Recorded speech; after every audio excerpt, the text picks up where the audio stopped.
The history of Limerent Pictures and Make Out with Violence begins with the formation of the Deagle brothers.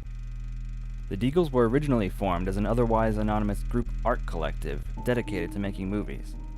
The moniker Deagle Brother was created to be used by various friends, in hopes that if one of them made it big, the others could ride on their coattails using the same name.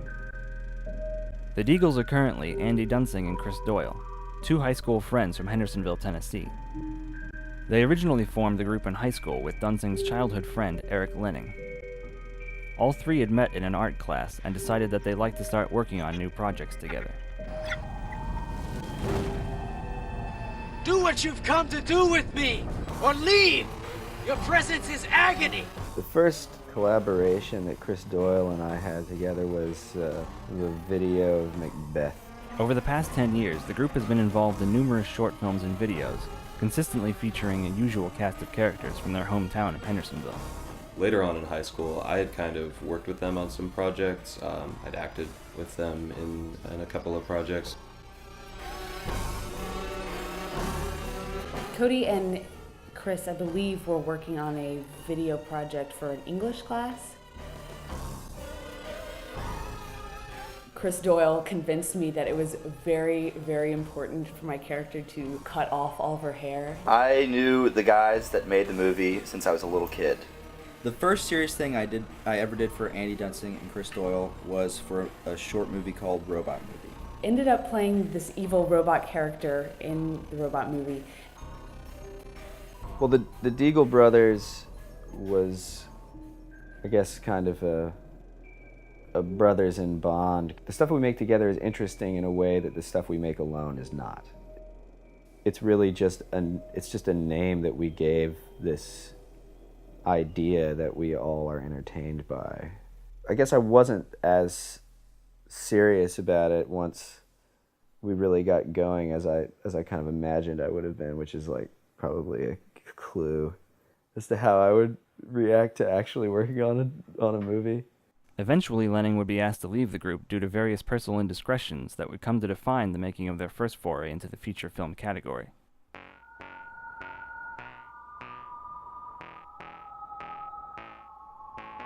This young girl may appear to have drowned, but she's actually acting in the Deagle brothers' first feature film, Make Out with Violence. Though it would eventually take several years to complete, the Deagles initially believed they would be able to shoot the film back home in Hendersonville in a single summer vacation from college. It all started back in 2004, with the group spread across the country. Chris Doyle, then a student at Watkins Film School in Nashville, Andy Dunsing going to Oglethorpe University in Atlanta, Eric Lenning attending the Academy of Art College in San Francisco, his brother, composer Jordan Lenning at the Berklee College of Music in Boston, writer-actor Cody DeVos from Columbia College, Chicago, and actress Leah High attending Hunter College in New York City. They decided to come up with a movie loosely based on their lives as teenagers. Working on an early draft of the script from across the country, they eventually all came back to Nashville in the summer of 2005 to begin their work. Originally, when we wrote the movie, I was going to play both twins. I was going to play Patrick and Carol. What is number 13? Is what I think it is. Number 13, Slee's comfort is the consummation of the list. Wendy's gone, Addie's upset. Yeah, it's what you think it is. I don't want to do that to her. Yeah, you do. Not like that. Not using Wendy. We're not using Wendy, Carol. Did you break the pact? I didn't say anything. I promised I wouldn't. She's going to this party tonight. She didn't even invite me. We were going to do kind of what is it, the Parent Trap? Kind of style of basically camera trickery. But we probably wouldn't have done a whole lot of... a lot of it would have been practical. Mostly we were going to shoot scenes with me playing against a body double. Alex was the name of the kid that we'd found. Andy Dunsing was, I think, at the gas station, and he saw a guy who, from behind, he thought it was me. And he struck up a conversation with him, realizing that he would be a pretty ideal candidate, probably like a week before production, He had to drop out of the project because of a family crisis. And Eric Lenning had been running lines with me a lot. We'd run lines where he'd be Carol and I would be Patrick, and then we'd run lines where we would reverse roles. Maybe Donna has something she could wear. What?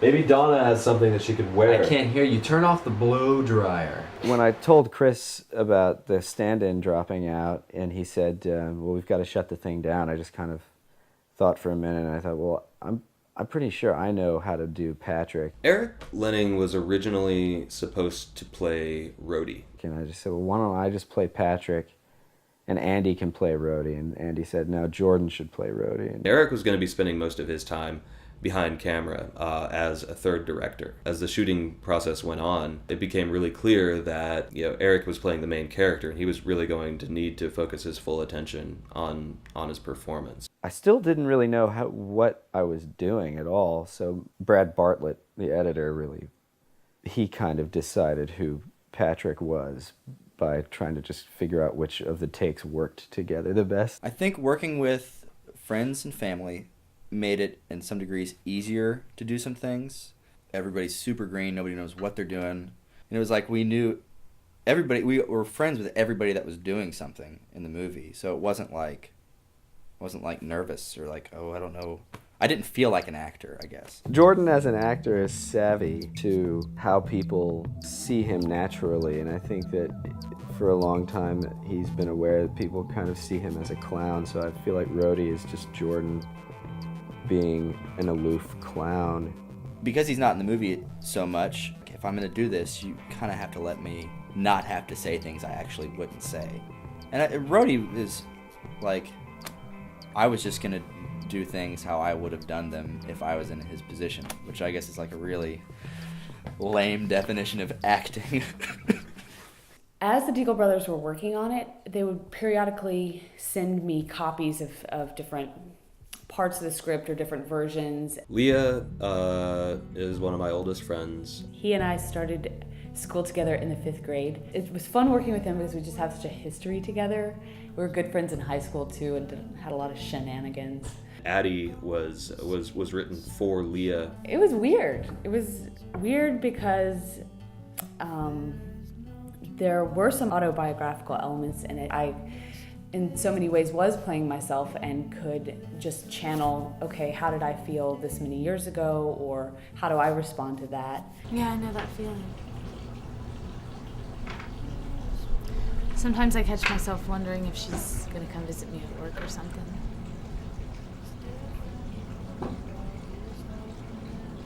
You know, I've got these tapes we made.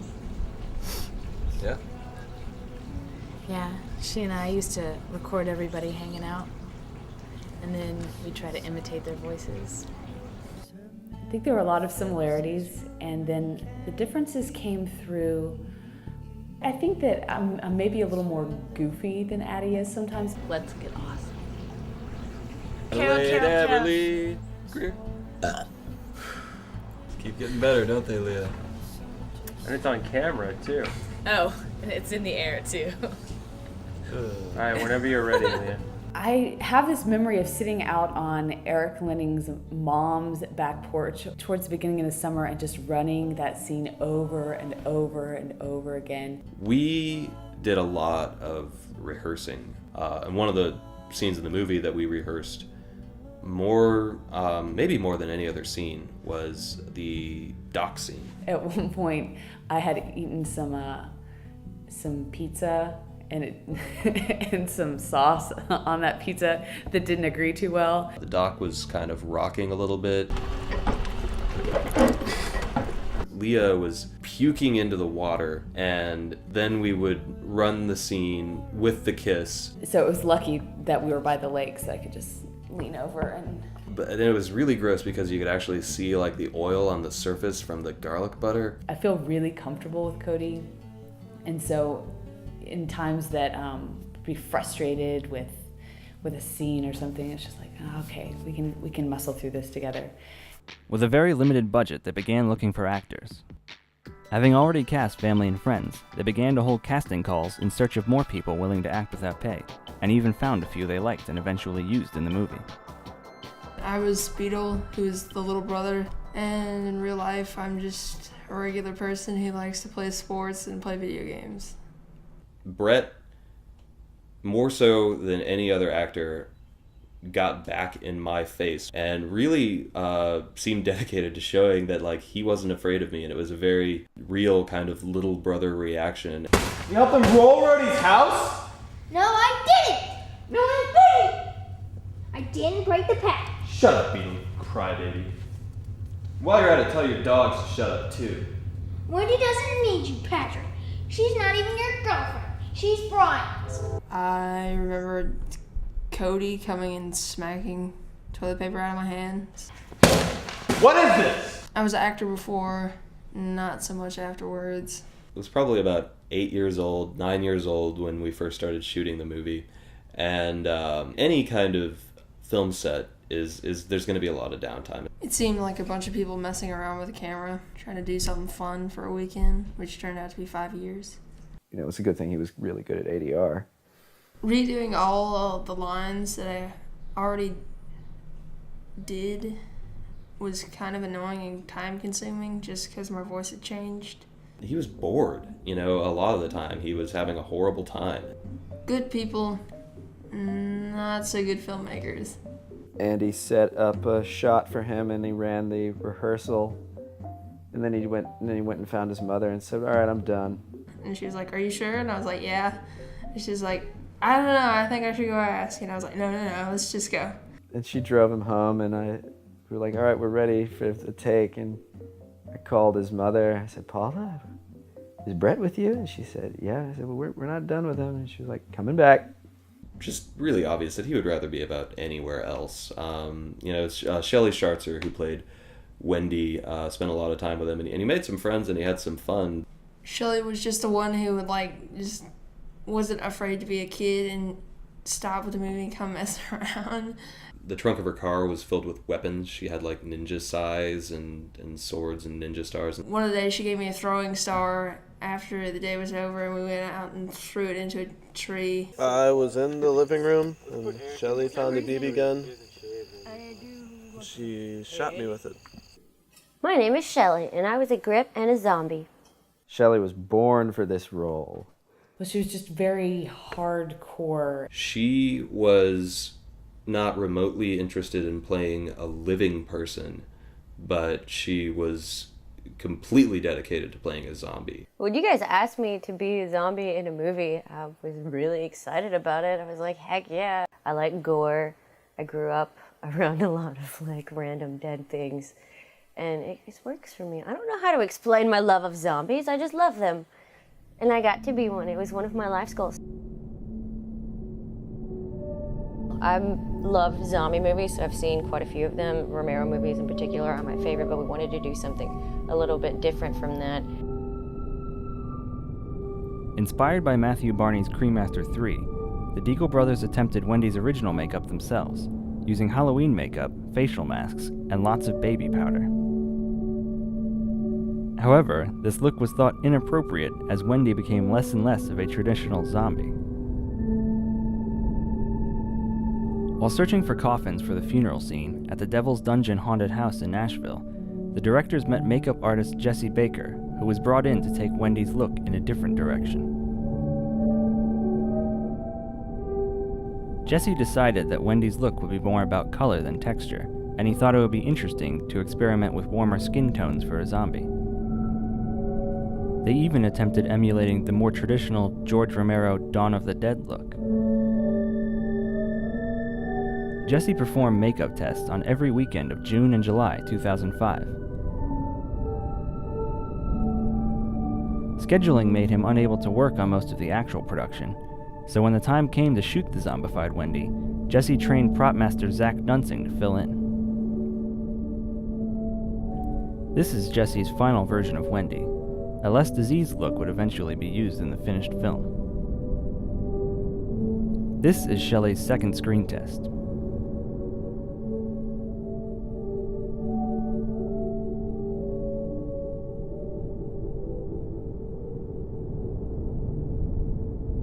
Originally, the zombie movement wasn't planned very well, so this is from the very first shoot. This scene turns into After a lot of months of zombie choreography training, this turns into the scene where Patrick feeds Wendy the rat, where it's much better. Don't be too hard on me, it was my first time.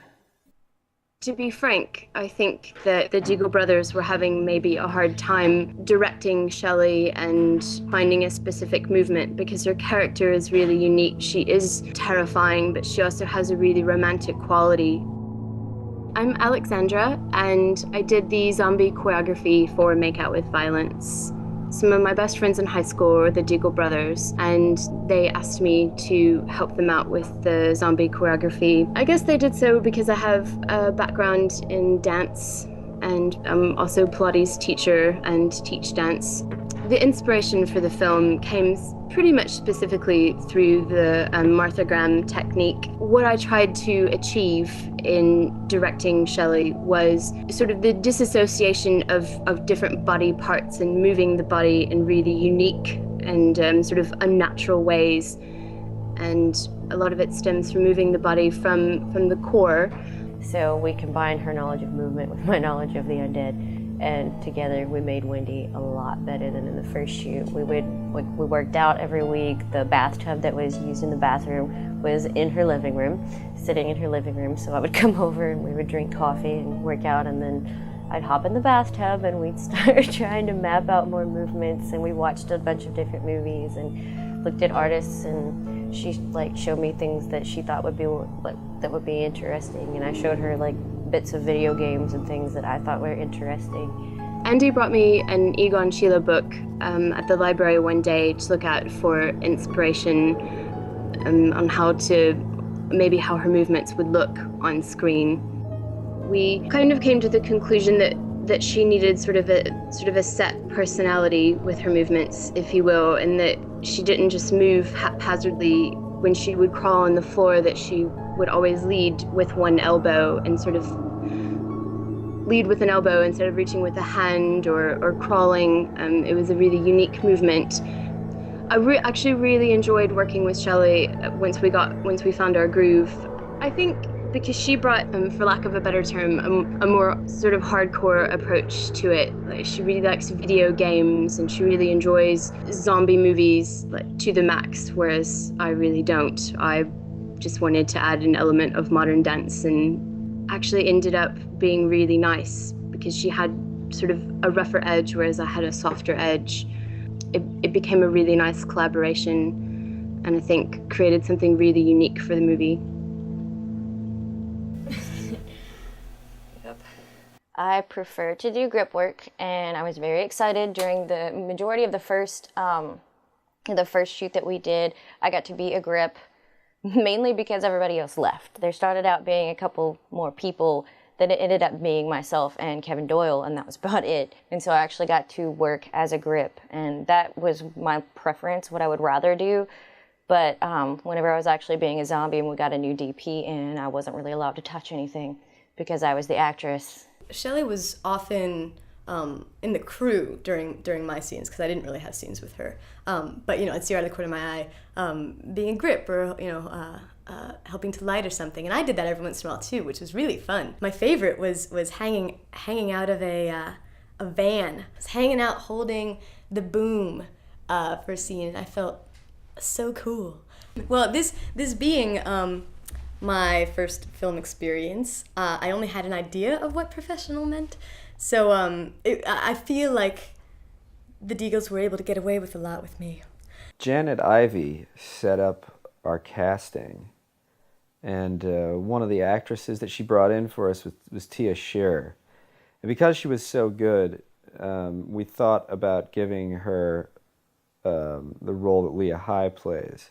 I was actually being read for Addie, because Leah, who ended up playing Addie, was their first choice for that role, but it was possible that she wasn't going to be able to do it. She had maybe a conflict, and so they were looking for sort of a backup just in case. It's better out here. Yeah, it's kind of cool. Cool, I mean, temperature-wise and cool-wise. Carol, do you remember that time you wet the couch at my house? Yeah.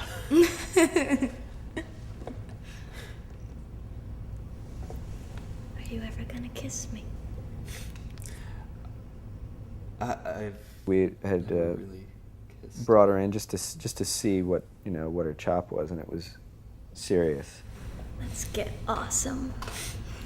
So there was a big to-do about whether or not we were going to go with Tia or Leah.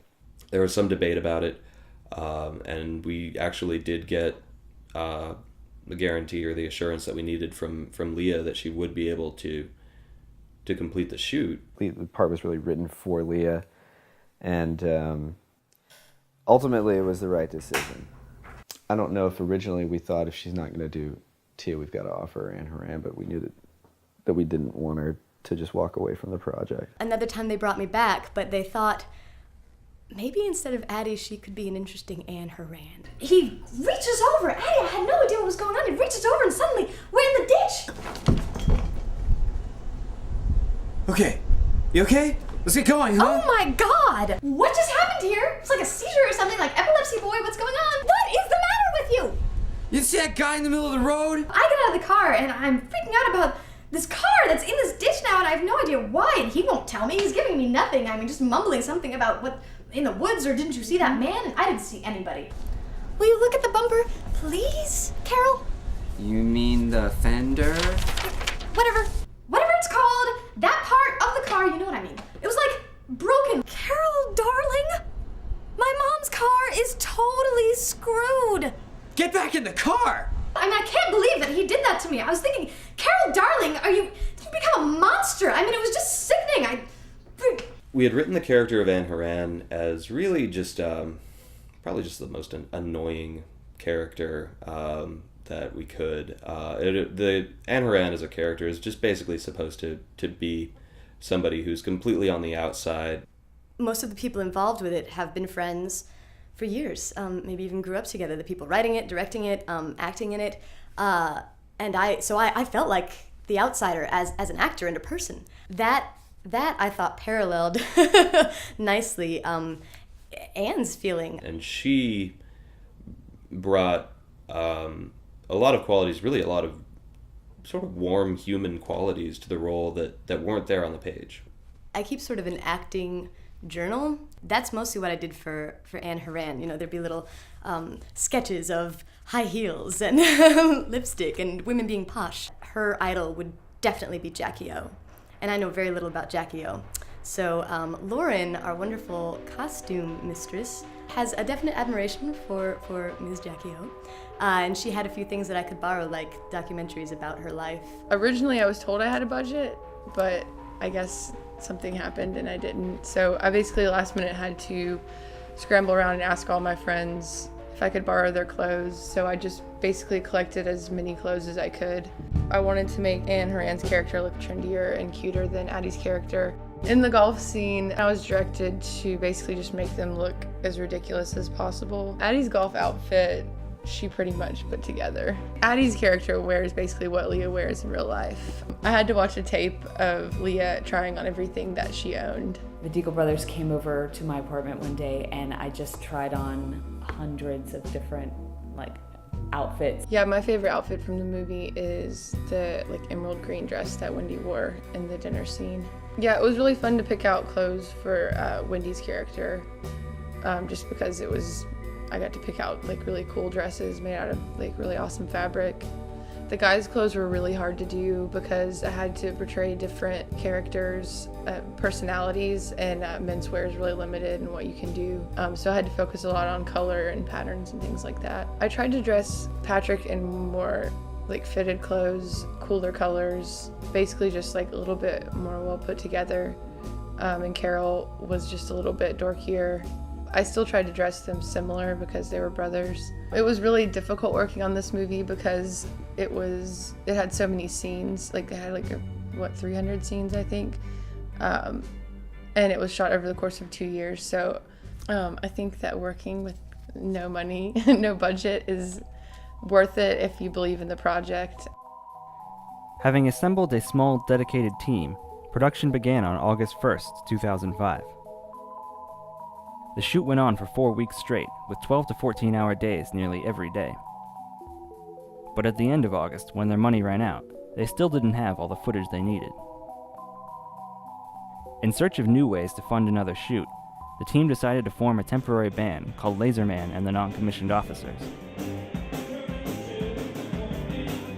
Led by Lenning himself, the group would perform the self-made soundtrack from the movie at benefit concerts around Nashville. I would say I did the music for the movie because I was the one in here. I played the majority of stuff and I put it all together. Eric and I had started writing songs before the movie was before they even started filming it.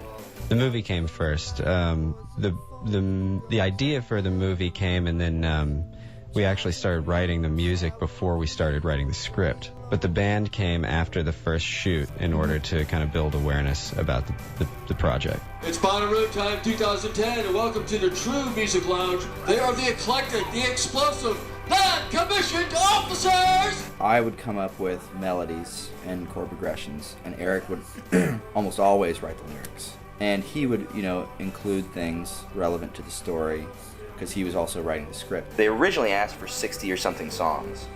And so my initial reaction was, there's no way. The amount of time that it took was from 2004 to 2008. It was the biggest pain in the butt. The making of, where it shows Eric messing around on this console, and it does look like he single-handedly did the soundtrack, which he did not do. And he's acting like he knows how to run board.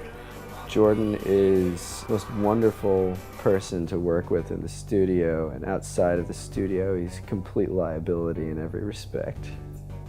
Early on, I was nervous that maybe it wouldn't get done.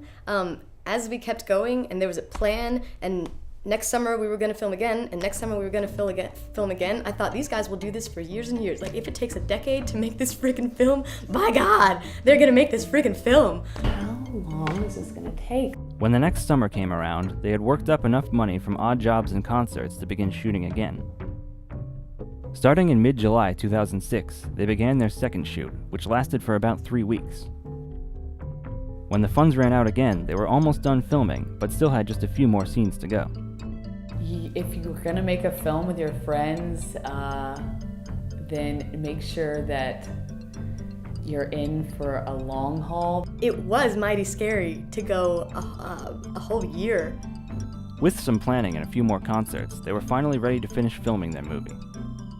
In mid-December, they shot for one more week, filming some of the most important scenes in the movie, including the film's underwater climax. I hate water. I hate it. Yeah, Shelley Schartzer did not know how to swim. Much less go underwater without having to hold my nose. I guess was enlisted to teach Shelley how to swim. She worked with me and I figured it out.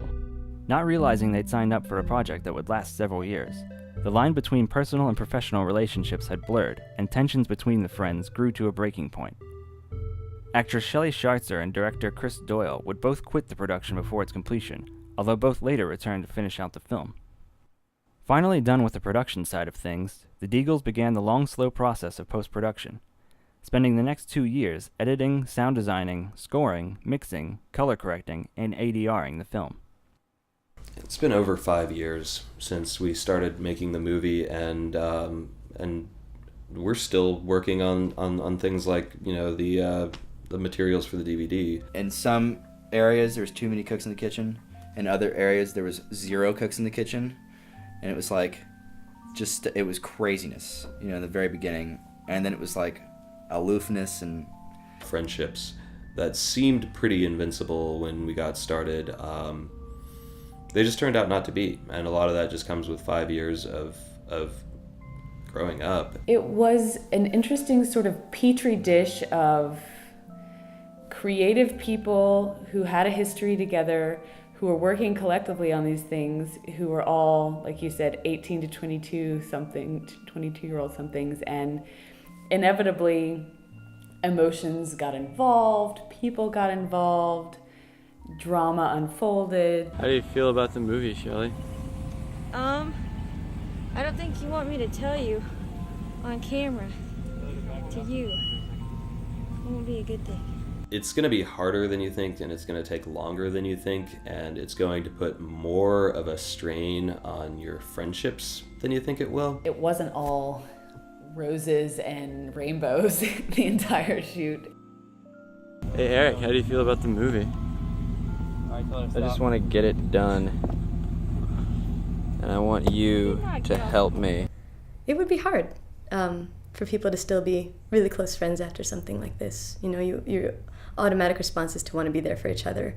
But I don't know how long that could be kept up.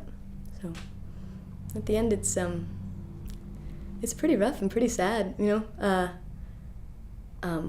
which is what I'm always left with every time I revisit the film. Looking back, I don't think really any of that was avoidable. I think that was just going to be a natural part of dedicating so much to something like this. In September 2008, the film was finally completed by the last 5 men standing, the Deagles, the Lennings, and me, Kevin Doyle. The final cut of the film was screened for the first time to a sold-out hometown crowd at the Belcourt Theater in Nashville. The film would go on to tour the country and the world at various film festivals, winning a number of awards for Best Picture and Best Soundtrack.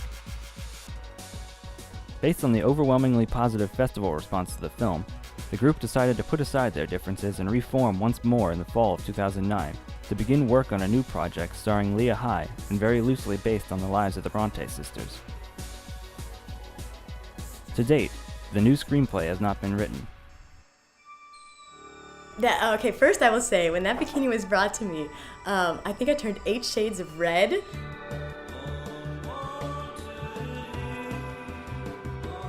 You guys want to know, did you guys ever know how, where Let's Get Awesome really came from? A summation of my speculation on what people must have thought walking away from working with me. What is up with that guy?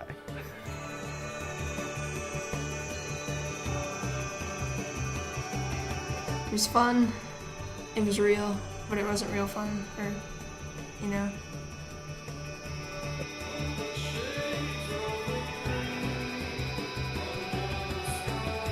And hopefully George Romero will see it and he will let me be a zombie in one of his films.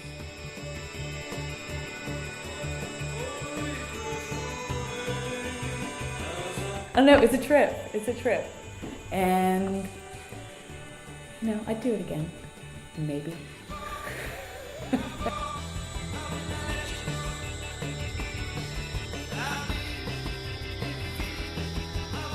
There's probably another album's worth of stuff that's not in the movie.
Okay.